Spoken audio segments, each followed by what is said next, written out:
The year was 2347, and humanity had spread across 12 star systems. They had built cities on distant moons, farms on planets with purple skies, and stations that floated between the stars. The United Earth Coalition governed all of it, keeping peace among the colonies. Humans thought they understood the universe. They were wrong. 3 years ago, the first alien ship appeared near Mars. It was bigger than any vessel humans had ever built. The aliens called themselves the Velar, and they came from an empire that had existed for 10,000 years.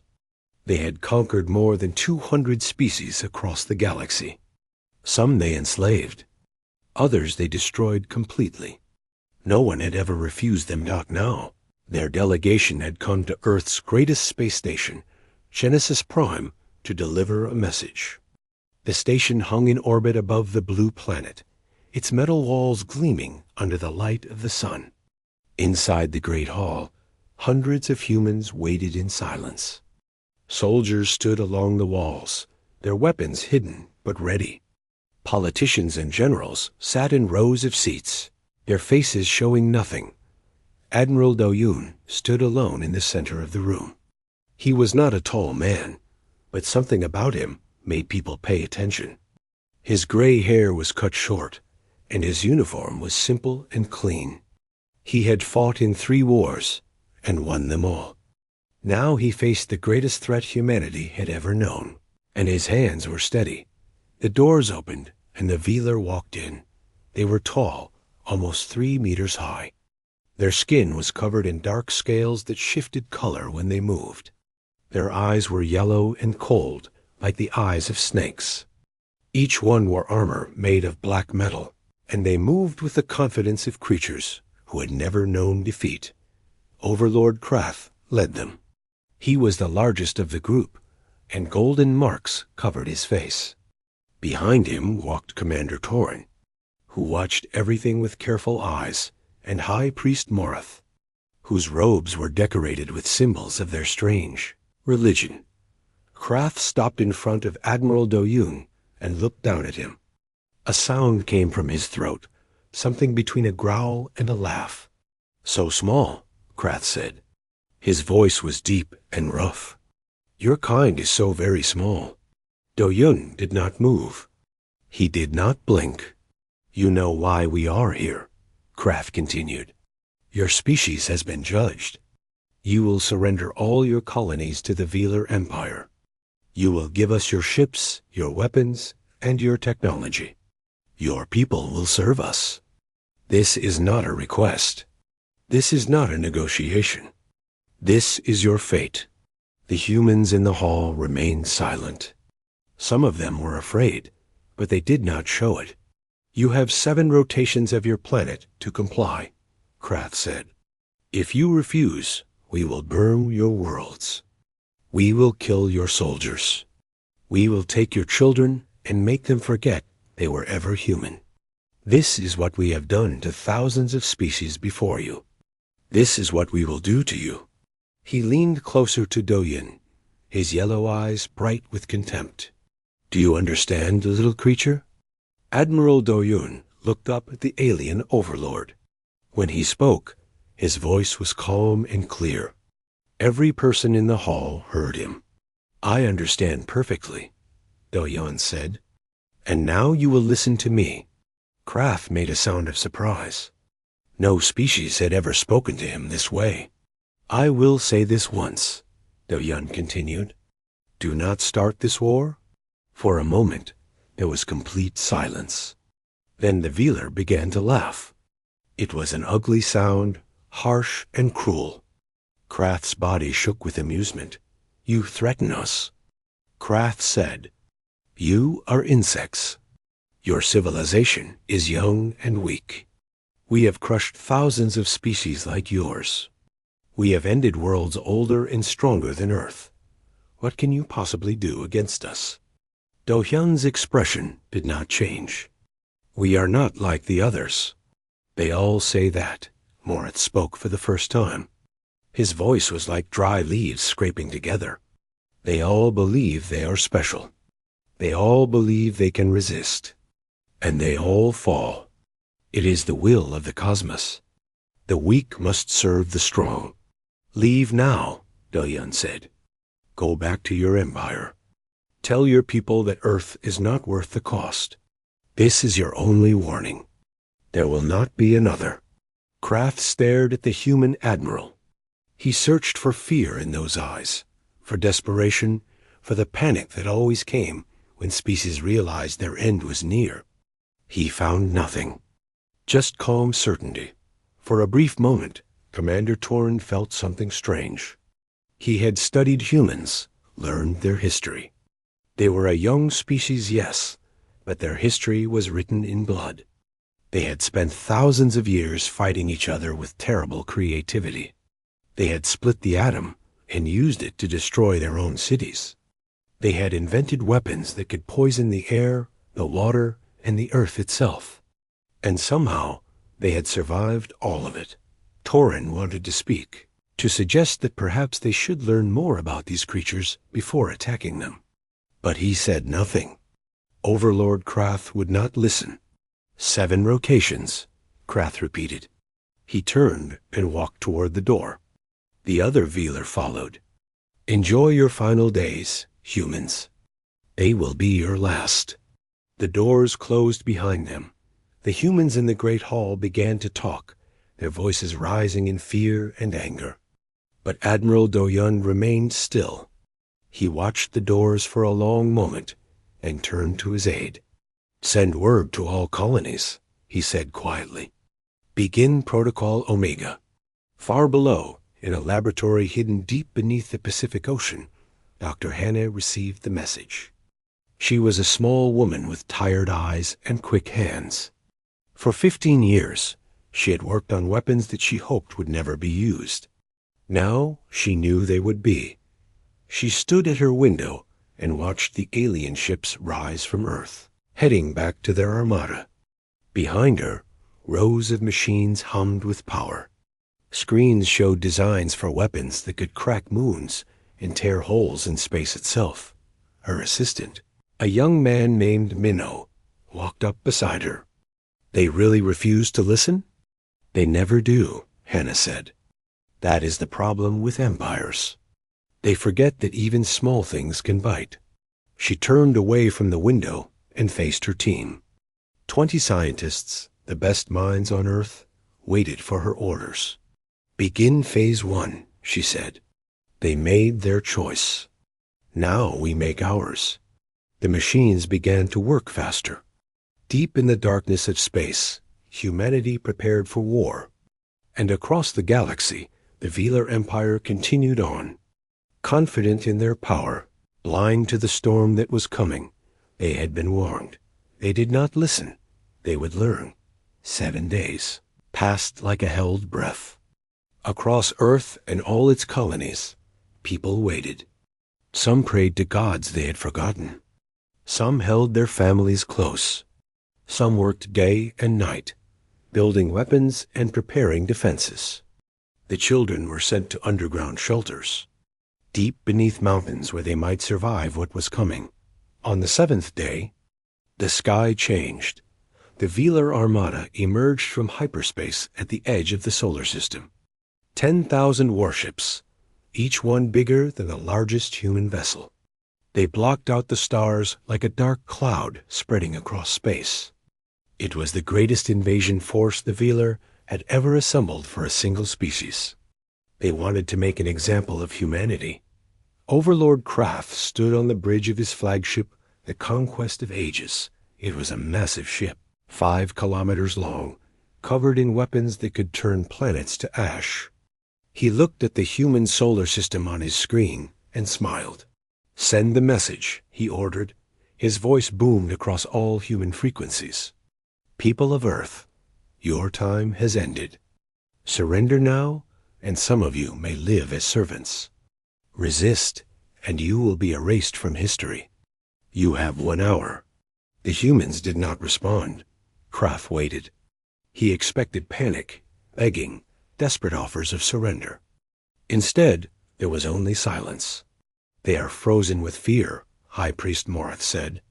Their minds cannot accept What is happening? Krath nodded. Move the fleet forward. We will reach their homeworld in hours. Let them watch us come. The armada began to advance, a wall of metal and fire moving through the darkness. They passed the outer planets without resistance.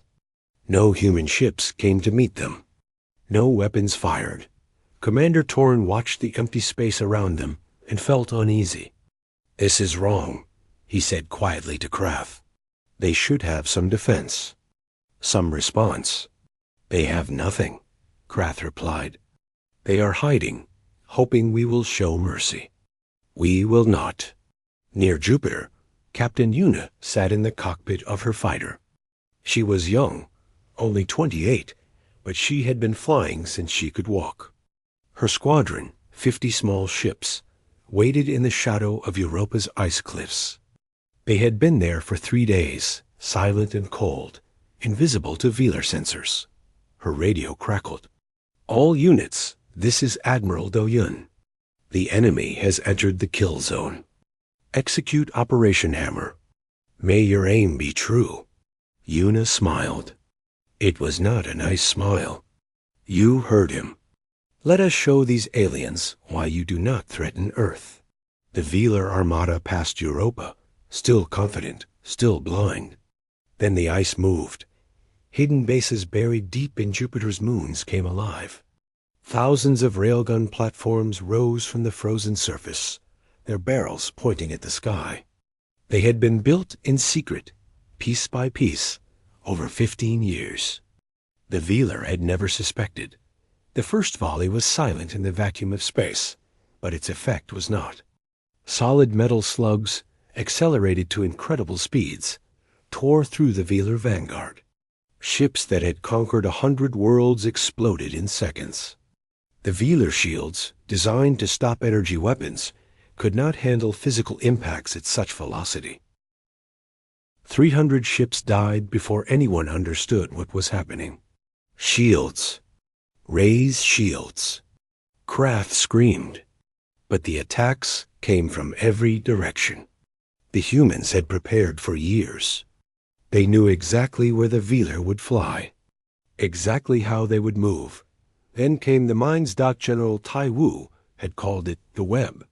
For 3 years, human ships had secretly placed millions of small devices throughout the solar system. They floated in the darkness, invisible, waiting. Now they woke up. Explosions rippled through the Velar formation. Ships vanished in balls of fire. Commanders screamed orders that no one could follow. The perfect formation became chaos and still. The humans were not finished. Captain Una led her squadron out of the ice shadow. 50 small fighters against thousands of warships. The Velar barely noticed them. What could such tiny things do? Everything.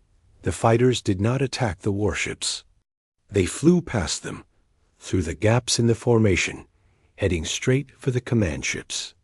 Each fighter carried a single weapon, a miniaturized fusion bomb, small enough to fit through the tiny gaps in Velar shields. "Squadron 7, target the flagship," Una ordered. "Make every shot count."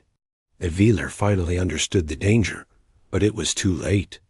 Defense guns turned to track the human fighters, but they were too fast, too agile. They danced through laser fire like leaves in the wind. Una's fighter reached the conquest of ages. She could see the bridge through the viewport, could almost imagine Krath's yellow eyes widening in shock. She pressed the release button. The bomb slipped through the shield like a knife through water. It attached to the hull and detonated.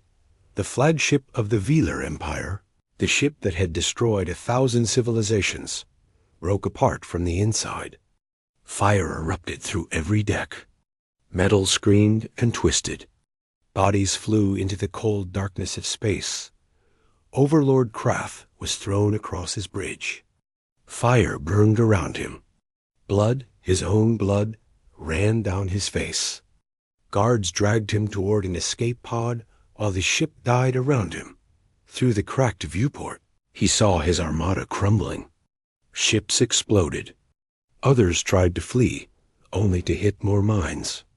The organized attack had become a desperate retreat. In 6 hours, humanity destroyed 3,000 Velar ships. 3,000. It was more than the Velar had lost in the past century combined. Kroth's escape pod shot away from the burning flagship. Around him, the remains of his once mighty fleet scattered and ran. Some jumped to hyperspace, leaving their comrades behind. Others surrendered, something Velar had never done before. The human fleet had not even fully engaged yet. Their main force waited near Mars, ready for a battle that never came. The trap had been enough. Krath floated in his small pod, surrounded by debris and death. His scales had turned pale with shock. His hands trembled. "What are they?" He whispered. "What are these creatures?" Commander Torin's escape pod drifted nearby. His voice came through the radio, weak and broken. "I tried to warn you," Torin said. "I studied them. Their history.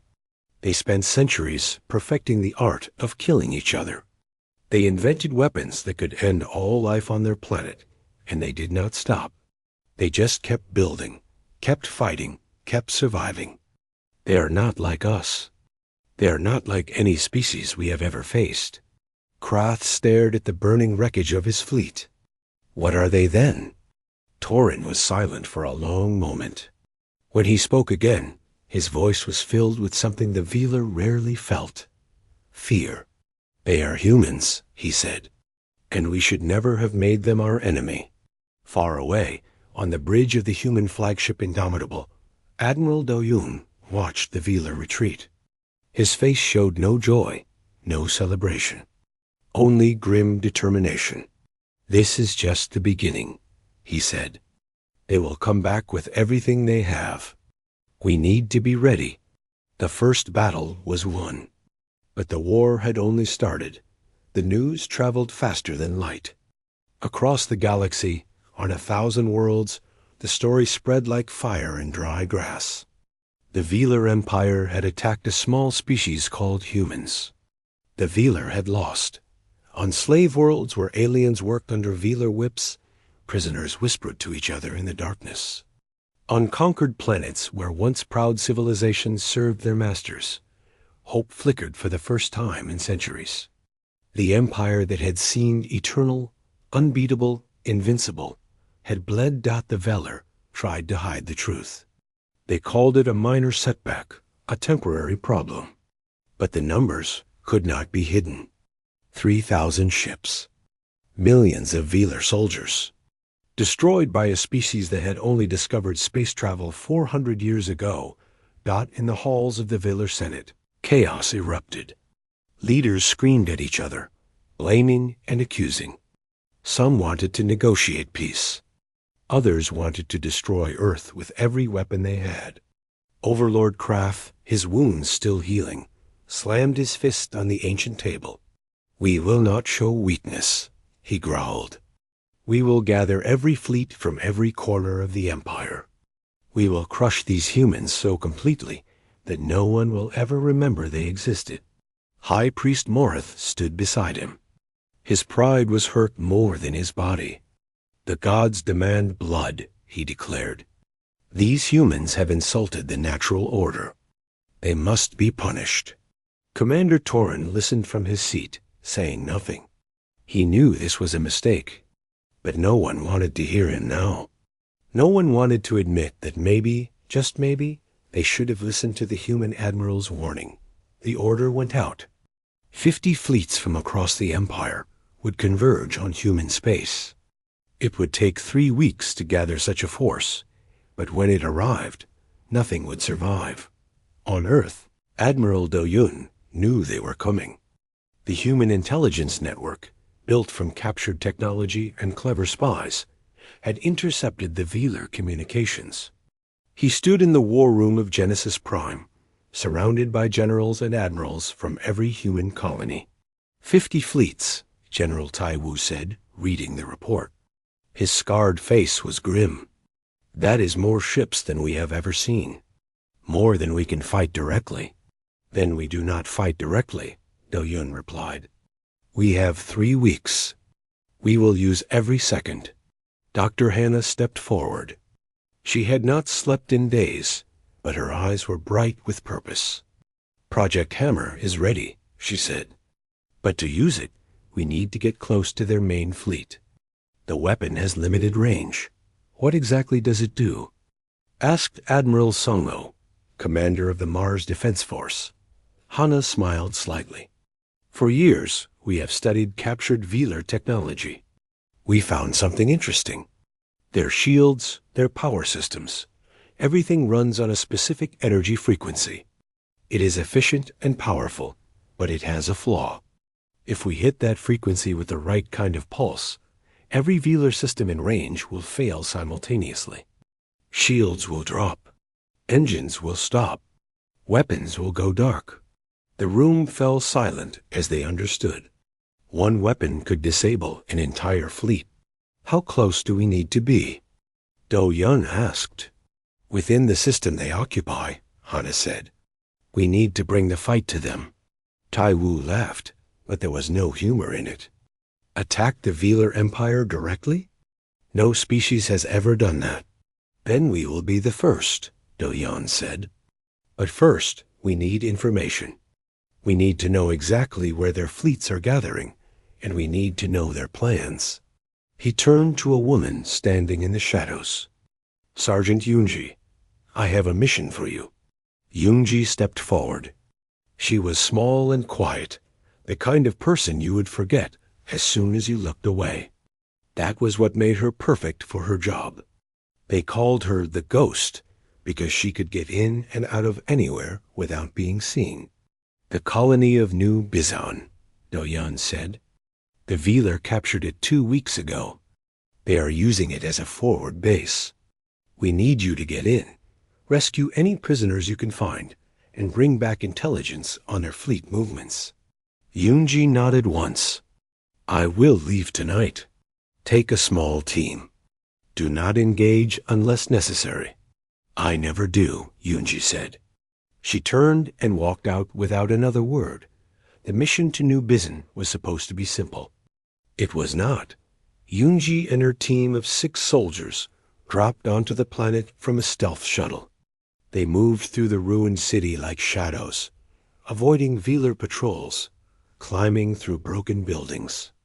New Bizan had been beautiful once, a colony of gardens and towers. Now it was rubble and fire. They found the prison camp near the old spaceport. 300 humans kept in cages like animals, forced to work in Velar factories. Yoonji watched from the shadows, counting guards, memorizing patrol routes. We can free them, whispered her second-in-command, a soldier named Ji-Woo. But we cannot get them all off the planet. We do not need to, Yoonji replied. There are ships in the spaceport. Velar ships. We will use those. The attack was fast and silent. Yoonji's team killed the guards before they could raise an alarm. They opened the cages and armed the prisoners with Velar weapons. Then they ran for the ships, but in the command center, Yoonji found something else. Velar communications, plans, orders. She downloaded everything to a small device, while her team held off reinforcements. What she found made her blood run cold. They are building something, she said later, standing before Admiral Do-Yun on a secure channel. Her face was dirty and tired, but her voice was steady. A weapon.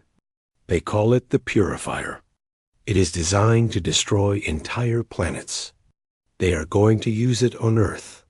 Do-Yun's expression did not change, but his hands tightened into fists. How long until it is ready? 2 weeks. Maybe less. The room was heavy with silence. Everyone understood what this meant. They could not wait for the Velar to attack. They had to strike First Lieutenant Minot, working at his communication station, looked up. Admiral, if this information is correct, we have no choice. We must attack their shipyards before the weapon is completed. We attack a fortified enemy position, with fewer ships and less firepower, Taiwu said. The odds are not good. The odds were not good at Jupiter either, Yuna said. She had been promoted to wing commander after the first battle, and she stood with the other leaders now. We made them good. Do-Yun looked around the room. He saw fear in some eyes, determination in others. These were his people. They had followed him this far. They would follow him further. Prepare the fleet, he ordered. We leave in 48 hours. We are taking this war to the Velar Empire. On the main screen, a star map appeared showing Korvax Station, the largest Velar military base in the quadrant. It was where their fleets gathered, where their weapons were built, where their power was centered. Do-Yun stepped closer to the screen. His voice was quiet, but carried to every corner of the room. They think we are fighting for survival, he said. They are wrong. We are fighting to show the galaxy that tyranny can be broken, that the strong do not always crush the weak. Every species they have conquered, every world they have destroyed, every civilization they have erased from history, they are all watching us now. We carry their hopes. He turned to face his officers. We will not fail them. Across the fleet, in ships preparing for the greatest battle humanity had ever fought, soldiers stood a little taller. Engineers worked a little faster. Pilots checked their weapons. One more time, the galaxy was watching, and humanity was ready to strike. The human fleet emerged from hyperspace, like a fist breaking through a wall. 2,000 ships, every vessel humanity could gather, appeared at the edge of the Korvax system. It was the first time in history that any species had attacked Velar territory. Korvax Station hung in the darkness ahead. It was a monster of metal and fire, a structure so large it had its own gravity. Thousands of Velar ships surrounded it, their weapons already charging. More ships were coming from every direction, answering the call to defend the Empire's heart. Admiral Do-Shan stood on the bridge of the Indomitable, watching the enemy fleet grow larger on his screen. Lieutenant Minho read out the numbers. 4,000 Velar ships in range, Admiral. Another 2,000 arriving within the hour. They outnumber us 3-1. I have faced worse odds, Do-Yan said calmly. It was a lie, but his crew did not need to know that. Begin the attack. All ships follow the plan. The battle began. Human ships charged forward in formations that seemed chaotic, but were carefully designed. They did not fly in straight lines like the Velar expected. They curved and twisted, making themselves difficult targets. Velar weapons fired, filling space with deadly light, but many shots hit nothing. Captain Yuna led the fighter squadrons through the chaos. Her voice was steady on the radio, guiding her pilots through the storm. Stay close to the cruisers until we reach the station. Save your weapons for the big targets. Do not be heroes. Dead heroes cannot win wars. The Velar defense was fierce. They had learned from their losses at Jupiter. Their ships stayed in tight formations, their shields overlapping. They did not chase the small human fighters. They waited, patient and deadly. But humans had learned too. General Taiwu commanded the ground assault force. 50 heavy transports carried 10,000 soldiers toward Korvax Station itself. The plan was crazy. Land troops on the enemy station, fight through the corridors, and destroy it from within. All units, prepare for breach, Taiwu ordered. Remember your training. Fast and violent. Do not give them time to think.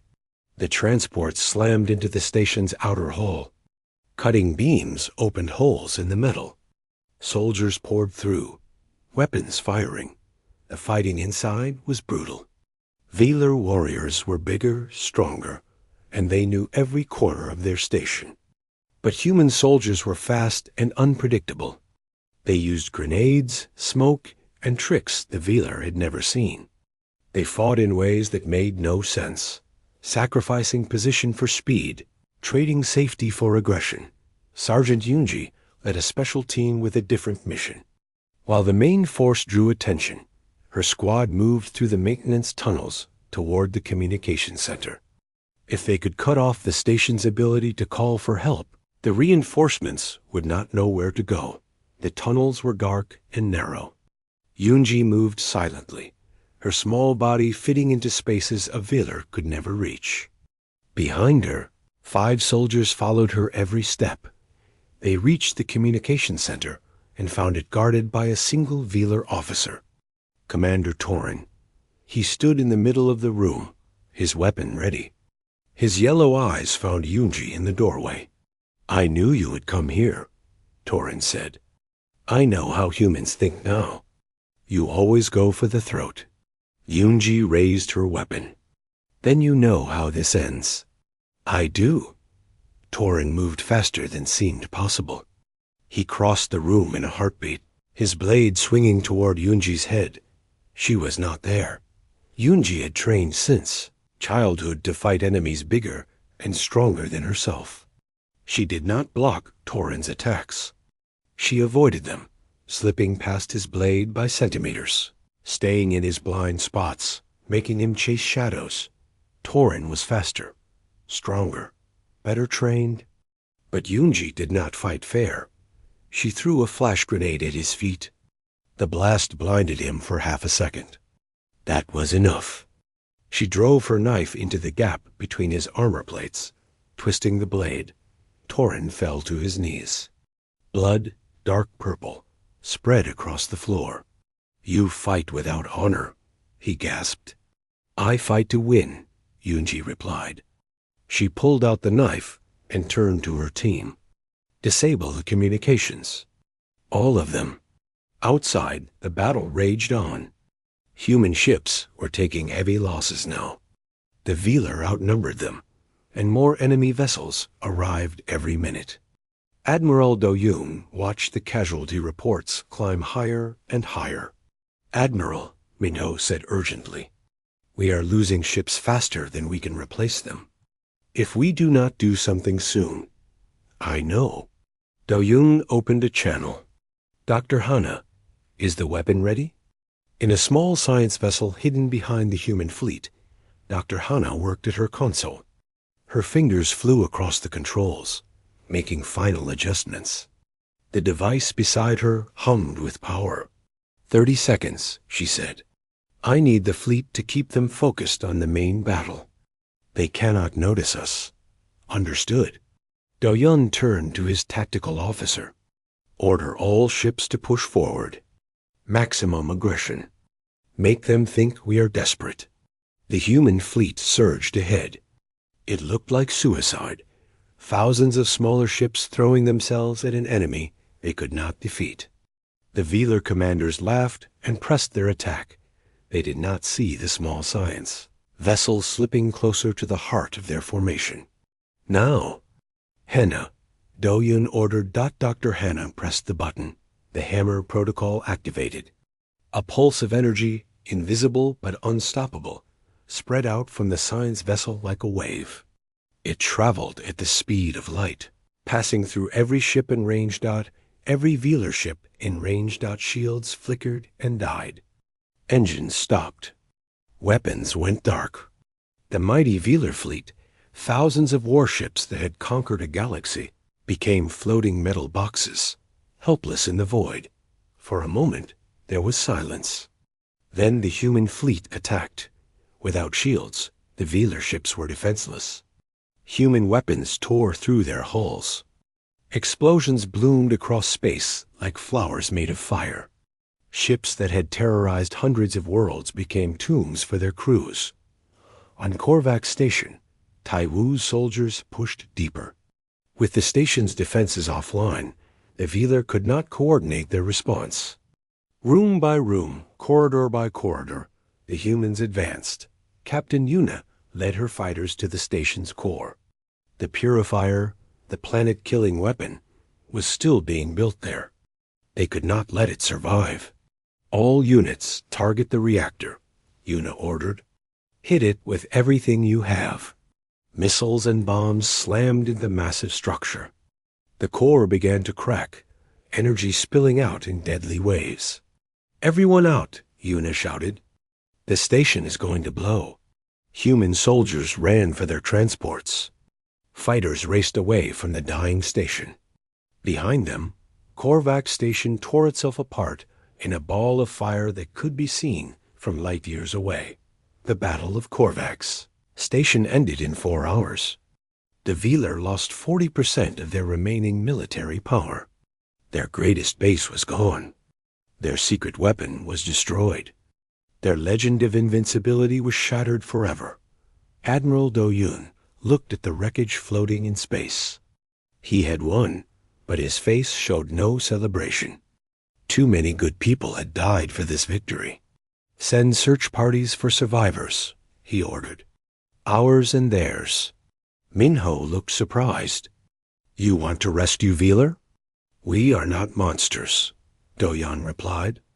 "That is what makes us different. That is why we will win." Far away, in his palace on the Velar homeworld, Overlord Krath received the news. His advisors ran in panic. His generals screamed for revenge. But Krath just sat on his throne, staring at nothing. He finally understood what Commander Torin had tried to tell him. Before the war began, humans did not fight to survive. They did not fight to defend. They fought to win. They fought with every weapon, every trick, every ounce of creativity their violent species possessed. And they would not stop. They would never stop. The war had turned. And for the first time in 10,000 years, the Velar Empire knew fear. 6 months had passed since the first shot was fired. The galaxy had changed forever. News of humanity's victory at Korvax Station spread to every corner of space. On slave worlds, workers stopped obeying their masters. On conquered planets, rebels rose from hiding. The Velar Empire, which had ruled through fear for 10,000 years, could no longer make anyone afraid. They tried to fight back. Velar fleets attacked rebel worlds. Velar soldiers killed thousands. But for every fire they put out, 3 more started. Species that had been quiet for centuries suddenly remembered what freedom felt like. The empire cracked. Then it began to crumble.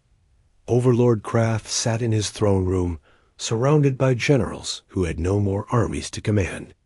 High Priest Morith prayed to gods who did not answer. Outside the walls, the sounds of war grew closer every day. "We should negotiate," one advisor said. "The humans have offered to talk. Perhaps we can save something." "Save what?" Krath growled. "Our pride? Our honor? They are already gone." He stared at the wall, at the ancient maps showing all the worlds his ancestors had conquered. Most of those worlds were in rebellion now. We should have listened to that human admiral. We should have left them alone. But it was too late for regrets. The human fleet was coming. Admiral Do-Yoon led the final assault on Velaris Prime, the Velar homeworld. Behind him flew a fleet unlike any the galaxy had ever seen. Human ships, yes, but also vessels from 12 other species. Former slaves, former victims, all united under a single goal. The defensive fleet around Velaris Prime was the last the Velar had. They fought desperately, knowing this was the end. But they were outnumbered, outgunned, and broken in spirit. Captain Yuna, now promoted to admiral, commanded the fighter wings. Her pilots were veterans now, survivors of 100 battles. They cut through the Velar defenses like a hot knife through butter. "All units, clear a path to the surface," Yuna ordered. "But do not attack civilian targets. We are not here to destroy. We are here to end this." Some of her pilots did not understand. After everything they did to us, they deserve to burn. "That is exactly what they would say," Yuna replied. "That is why we are different. That is why we will build something better." The Velar defense collapsed. Their last ships surrendered or fled. The path to the planet was open, but instead of bombs, the human fleet dropped something else, A message. Admiral Do-Yoon's voice echoed across Velaris Prime. Broadcast on every frequency, translated into every language. People of the Velar Empire, this war is over. You started it because you thought we were weak. You thought we would kneel. We did not. We warned you. We told you not to start this war. You did not listen. And now, millions on both sides are dead because of your pride. He paused. Across the planet, Velar looked up at the sky, waiting for death to fall. But we are not you, Do-Yun continued. We do not seek to conquer. We do not seek to enslave. We do not want your worlds or your resources. We want something you never offered the species you crushed. A future. A real future where no one lives in fear of an empire. Overlord Krath listened from his throne room. His hands shook. I offer you these terms, Do-Yun said. Complete dissolution of the Velar military empire. Freedom for all species you have enslaved. Reparations for the worlds you have destroyed. And the creation of a galactic council where all species, including yours, will have an equal voice. No one will rule over another. No one will fear another. This is not a request. This is your chance. The message ended. For a long moment, no one spoke. And Krath stood up slowly, his old bones aching, his spirit broken. Tell the humans we accept, he said quietly. Tell them we surrender. High Priest Morith grabbed his arm. We cannot. The gods demand. The gods are silent, Krath interrupted. They have been silent since this war began. Either they do not exist, or they have abandoned us. Either way, I will not let our entire species die for empty pride. He pulled away from Morith and walked toward the door. The humans could destroy us. They choose not to. Perhaps there is something to learn from that. The war ended not with a final battle, but with a signature on a document. Admiral Do-Yun and Overlord Krath met on a neutral station, surrounded by representatives of every species that had suffered under Velar rule. They signed the Treaty of New Dawn, marking the end of 10,000 years of Empire. Dr. Hana turned her attention from weapons to rebuilding. The technology that had won the war was adapted to heal wounds and repair planets. She led teams across the galaxy, helping former slave worlds recover from centuries of damage. General Taiwu oversaw the liberation of the final Velar prison camps. He found species that had been enslaved so long they had forgotten what freedom meant. Teaching them took time and patience, but he had plenty of both now. Lieutenant Mingho became the first human ambassador to the new Galactic Council. He spent his days negotiating trade agreements, settling disputes, and building friendships between species that had been enemies for longer than humanity had existed. Sergeant Yoonji was offered medals and promotions. She turned them all down. Instead, she returned to New Bizin, the colony she had helped liberate, and spent her days helping to rebuild. Some nights, she still woke up from nightmares of the war, but she was learning to live with them. 1 year after the war ended, Admiral Yuna stood on the bridge of humanity's newest flagship, the Dawn. It was a beautiful ship, designed for peace but ready for war if needed. Through the viewport, she could see a fleet of ships from a dozen different species, flying together for the first time. A young Velar officer approached her nervously. He was barely more than a child, conscripted into the war before he could understand what it meant. Now he served alongside humans, learning their ways, trying to understand them. "Admiral," he said, his voice uncertain, "may I ask you something?" "Of course. Why did your people not destroy us?" "You had every right. We invaded your world. We killed your people. We would have enslaved your children. Why did you show mercy?" Yuna looked at him for a long moment. She remembered the battles, the friends she had lost, the fear and anger that had burned in her heart.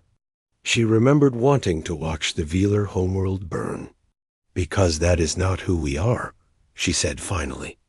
"We warned you not to start this war, but we never wanted to end your people. Only your tyranny. Strength is not about destruction. It is about knowing when not to destroy." She turned back to the viewport, watching the mixed fleet move through the stars. "Your empire believed that might makes right, that the strong should rule the weak. But look at where that belief led you. 10,000 years of conquest, and it all crumbled in 6 months.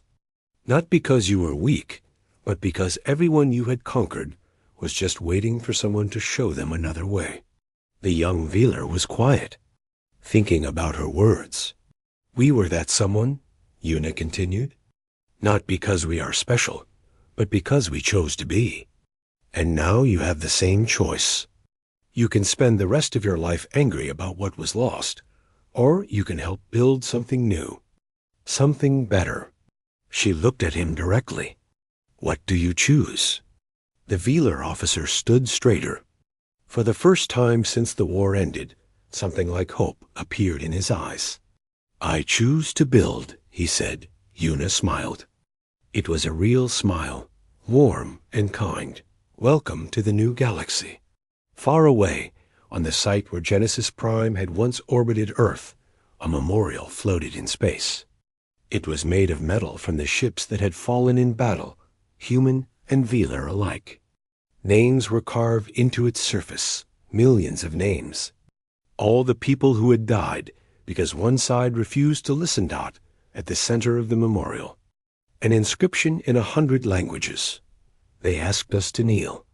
We taught them to fear, and then we taught them something they never expected: how to hope. Visitors came from across the galaxy. Some came to mourn. Some came to remember. And some came because they wanted to see, with their own eyes, the species that had changed everything. Humanity had not wanted this war. They had warned their enemies. They had begged them to turn back. But when the war came anyway, they fought with everything they had. Not to conquer, not to destroy, but to show the galaxy that there was another way. The universe would never be the same.